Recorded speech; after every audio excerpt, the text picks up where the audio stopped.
Hi there, hope you're all doing well and keeping safe watching this video. The video of today is for people who have decided to start learning Arabic, the fifth most spoken language in the world and the sixth language of the United Nations. Congratulations! But there are a few things that you need to know before starting your Arabic learning journey. And in this video, I'm going to share with you many things about the Arabic language. All I want you to do is just to keep watching my video till the end, give it a thumbs up, and please subscribe to my channel to see more videos. Yeah. The first thing you need to know about the Arabic language is that Arabic is a Semitic language, which means لغة سامية. And Semitic, this name, was given by A.L. Schlosser in 1781 to designate a group of Asian and African languages like Hebrew, Aramaic, Phoenician, Assyrian, and Arabic. And the spread of the Arabic language started in the 7th century with the Islamic conquest, الفتوحات أو الغزو الإسلامي, which extended across Middle East, North Africa, Western, and Central Asia.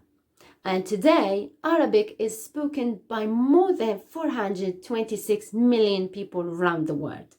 And there are 25 Arab-speaking countries that claim Arabic as their official or co-official language.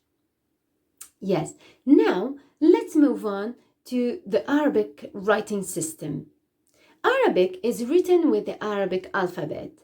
And the Arabic alphabet is completely different to the English alphabet.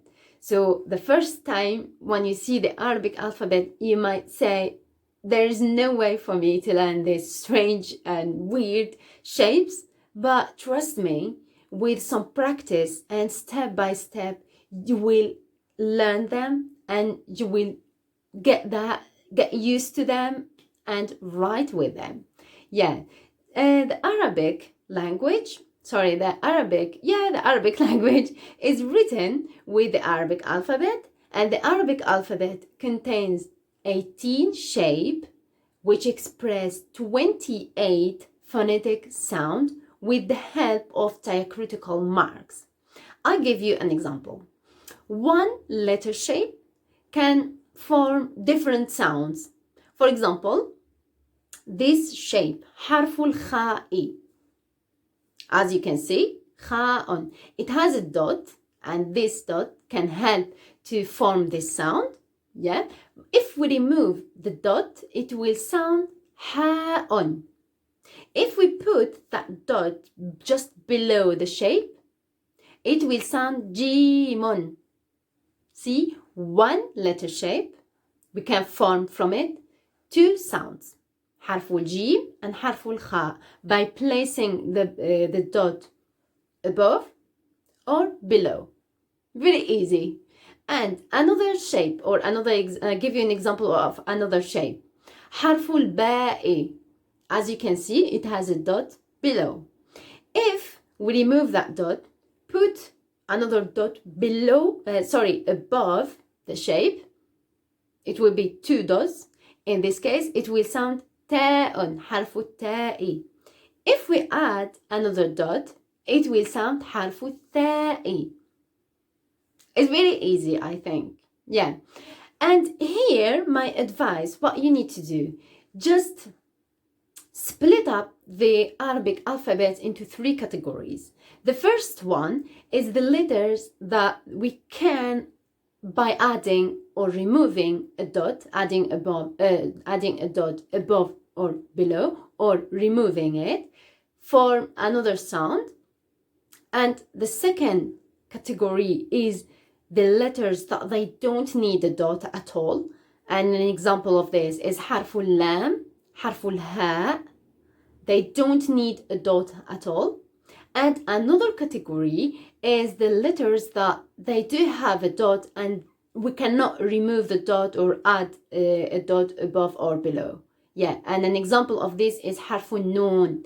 It has a dot, but we cannot remove it. We cannot add another dot or anything. حرف النون stays حرف النون.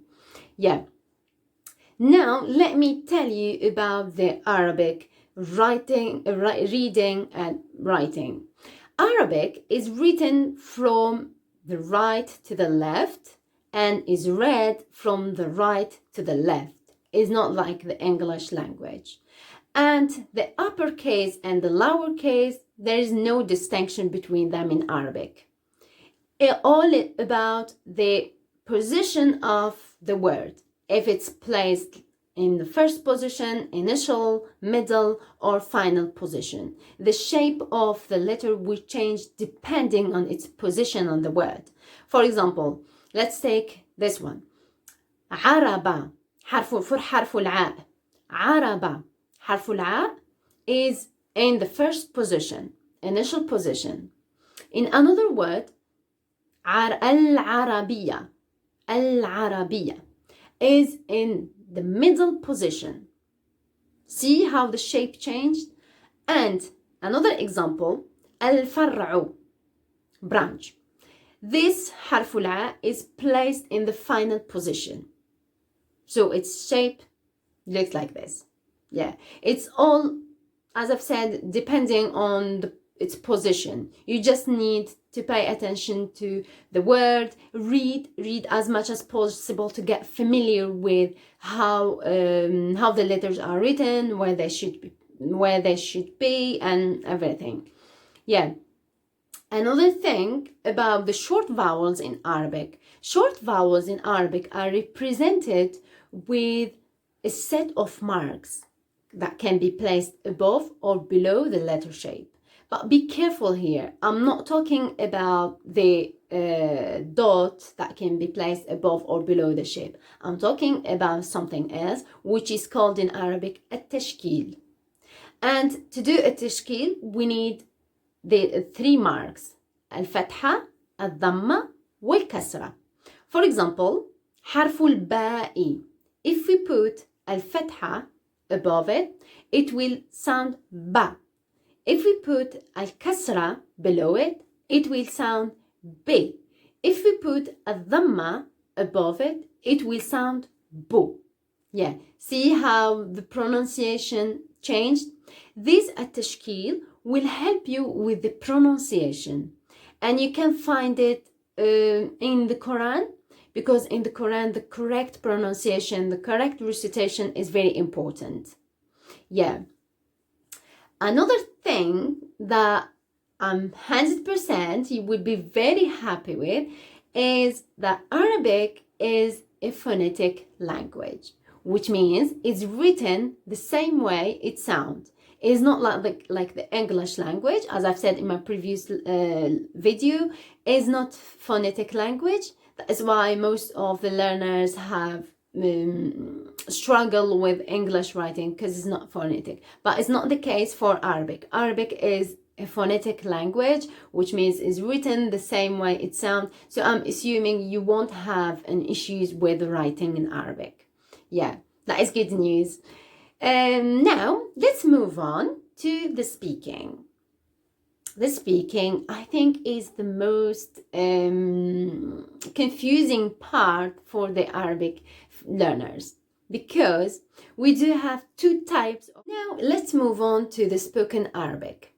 Speaking in Arabic, I think, is the most confusing part for Arabic learners, because they don't know whether to choose the dialect or al-Fusha, because we have two types of Arabic. We have the modern standard Arabic, al-Fusha, and we have the dialect Arabic, al-Amma or Darija, or the colloquial language.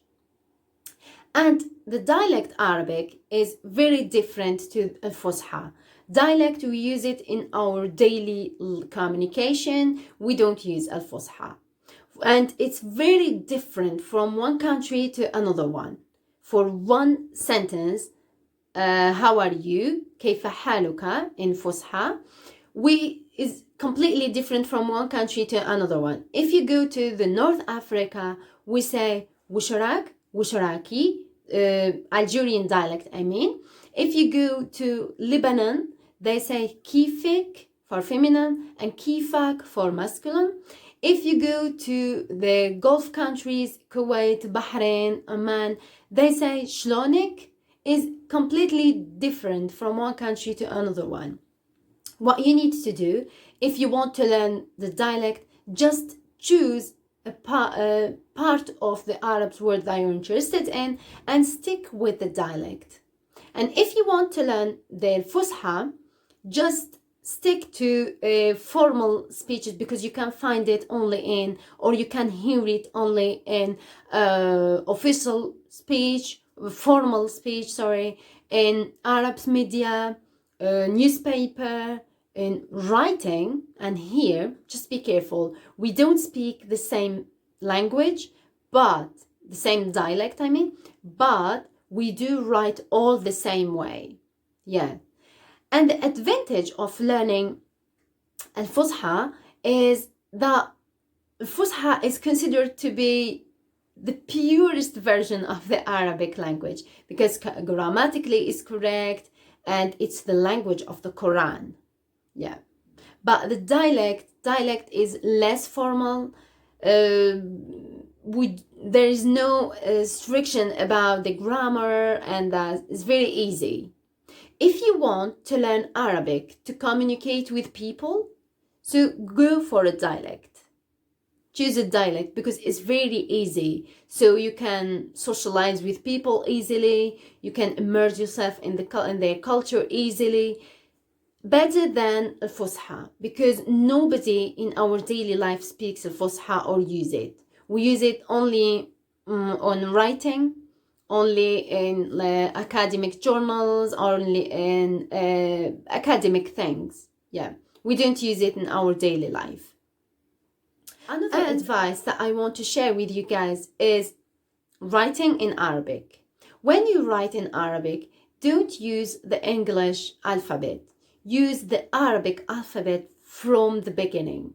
Yeah, because if you use the Franco-Arabic style or the Arabic style, which means writing Arabic with English letters, this will confuse you, because this Franco-Arabic style, we don't use it in our formal writing. Even in writing, we don't use it. Only like the new generation are using this. But because you are learning this language, try to write with the Arabic alphabet, because if you keep using this Franco-Arabic style, this will have a negative impact on your writing skills. Because, for example, if you want to apply for a job in an Arabic country, we don't write that with that style, I'm afraid. No, we use only the Arabic letters.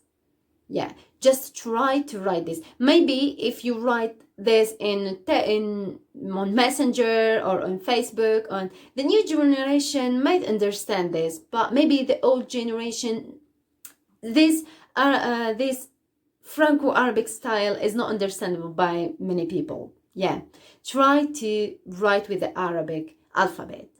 And another thing, speak as soon as possible. Even if your grammar is terrible, don't wait to perfect your grammar to start speaking. Start to speak as soon as possible. Yeah, with the little that you know, start to speak, and don't be shy of making mistakes, because I always said, the more mistake we make, the more opportunities we'll have to improve. Yeah, so start speaking as soon as possible. Yeah, that's everything for today. Thank you very much for watching my video. Have a very lovely day. Take care and stay safe. Please don't forget to subscribe to my channel to see more videos. And if you have any comments or any lesson that you want me to cover, please comment below, and I'm going to read all your comments. Thank you very much. Have a very lovely day. Take care. Bye.